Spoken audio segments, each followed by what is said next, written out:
আহলে বাইত কারা? আহলে বাইত হলো ঘরের বাসিন্দা। নবী সাল্লাল্লাহু আলাইহি ওয়াসাল্লামের পরিবারবর্গ যারা, তাদেরকে ভালোবাসা আমাদের ঈমানের দাবি। এমনকি আল্লাহ সুবহানাহু ওয়া তাআলা কোরআনুল কারীমের সূরা আহজাবের 32 এবং 33 নম্বর আয়াতের ভিতরে এই আহলে বাইতের কথা আল্লাহ পাক উল্লেখ করেছেন। সূরা আহজাবের 33 নম্বর আয়াতের ভিতরে আল্লাহ সুবহানাহু ওয়া তাআলা আহলে বাইত হিসেবে ঘোষণা করেছেন নবীর সমস্ত স্ত্রীবর্গকে, আমাদের সমস্ত আম্মাজানকে আহলে বাইতের অন্তর্ভুক্ত করেছেন। আল্লাহ বলছেন, ইন্নামা ইউরিদুল্লাহু লিইউযহিবা আনকুমুর রিজসা আহলাল বাইতি ওয়া ইউতাহহিরাকুম তাতহীরা।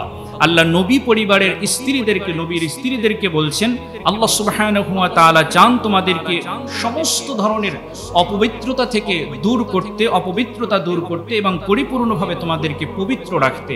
এরা হলেন কারা? আহলে বাইত, আল্লাহ রাসূলের স্ত্রীগণ। সুবহানাল্লাহ। আল্লাহ রাসূলের স্ত্রীগণ এরা হলেন আহলে বাইতের অন্তর্ভুক্ত। কোরআনুল কারীমের বর্ণনা অনুযায়ী সমস্ত স্ত্রীরা আহলে বাইতের অন্তর্ভুক্ত এবং নবীর হাদিস অনুযায়ী আল্লাহ রাসূল সাল্লাল্লাহু আলাইহি ওয়াসাল্লামের যে সমস্ত নাতি ছিলেন 5 জন হলেন আল্লাহ রাসূলের আহলে বাইতের অন্তর্ভুক্ত। আম্মা জান আয়েশা সিদ্দিকা রাদিয়াল্লাহু তাআলা আনহা তিনি বলেছেন, খরাজান নবী সাল্লাল্লাহু আলাইহি ওয়াসাল্লাম, হাদিসটি মুসলিম শরীফের 2424 নম্বর হাদিস। আম্মা জান আয়েশা সিদ্দিকা রাদিয়াল্লাহু তাআলা আনহা বলছেন যে, খরাজান নবী সাল্লাল্লাহু আলাইহি ওয়াসাল্লাম গাদাতান ওয়া আলাইহি মিরতুন মুরাহহাদ।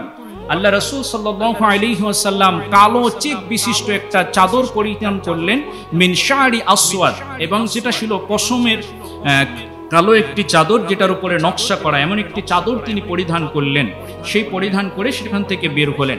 এরপরে ফাজা আল হাসান ইবনে আলী ফাআদহুল, প্রথম সন্তান হাসান রাদিয়াল্লাহু তাআলা আনহু আসলেন। আল্লাহ রাসূল তিনি হাসানকে তার চাদরের ভিতরে ঢুকিয়ে নিলেন। সুম্মা জা আল হুসাইন ফাদাখালা মাআহু, এরপরে হুসাইন আসলেন। হুসাইন রাদিয়াল্লাহু তাআলা আনহুকেও আল্লাহ রাসূল তার চাদরের ভিতরে ঢুকিয়ে নিলেন। সুম্মা জাআত ফাতিমা ফাআদখালাহা, এরপরে ফাতিমা রাদিয়াল্লাহু তাআলা আনহা আসলেন। আল্লাহ রাসূল ফাতিমাকেও চাদরের ভিতরে ঢুকিয়ে নিলেন। সুম্মা জা আলীগুন ফাআদখালাহু, এরপরে আলী রাদিয়াল্লাহু তাআলা আনহু আসলেন।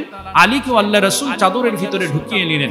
এরপরে আল্লাহ রাসূল সাল্লাল্লাহু আলাইহি ওয়াসাল্লাম কোরআনের সূরা আহজাবের 133 নম্বর আয়াতটাকে তিলাওয়াত করে স্মরণ করিয়ে দিলেন, ইন্নামা ইউরিদুল্লাহু লিইউযহিবা আনকুমুর রিজসা আহলাল বাইতি ওয়া ইউতাহহিরাকুম তাতহীরা।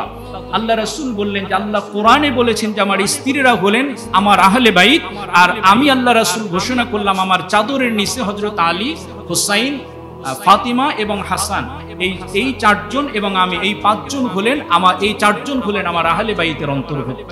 সুবহানাল্লাহ।